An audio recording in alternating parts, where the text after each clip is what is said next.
Your father is in the police. Did he tell you what went wrong with the administration here? Why did the riots take place? Why could the administration not prevent it?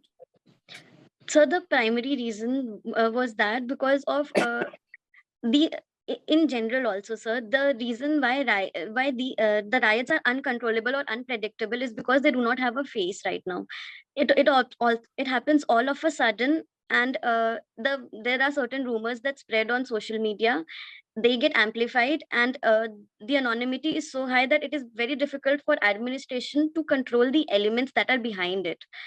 So one is, it is difficult to put a blame. So are you just making a guess, or do you have any reasons to believe what you are saying is correct? So at that time, I did read some reports, because the first response was an internet shutdown. That happened after the riot. That happens everywhere nowadays. Yes, sir.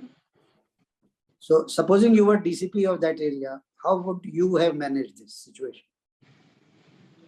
So the first step would be to increase troop deployment in that area. The second would be to activate the early warning or surveillance system through cameras or drones. Third is involving the community in general by bringing the two factions which are rioting or which are All right, I fighting. think you are just making guesses. Anyway, let's move to a different subject.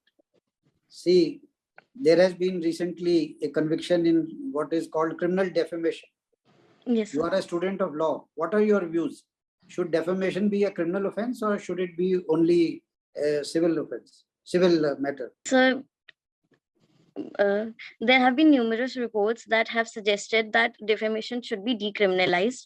However, no, I would say in our country, politicians and others also, they talked so much loosely that it is better to have a deterrent like criminal defamation. What would you say? sir, I'll have to read up on it, sir. All right. Now let me ask you, you are a law student, let me ask you one or two terms, legal terms, and see whether you know the meaning of those terms or not. What do you mean by obiter dicta?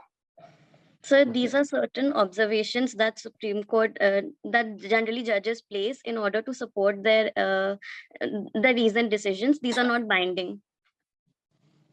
They are the observations, and also are they part of judgment also sometimes in writing? Yes, sir, these are part of the judgment. Okay, then what is the difference between the binding part and the non-binding part of the judgment? So the obiter is generally the part of the judgment that can have a certain persuasive value in future cases. So that helps in determining the background or and the entirety of the matter per se. Okay. Res judicator? So it is there in the code of civil procedure. When an issue is finally decided and settled by a court of law, then the same parties cannot raise the issues in the same court again.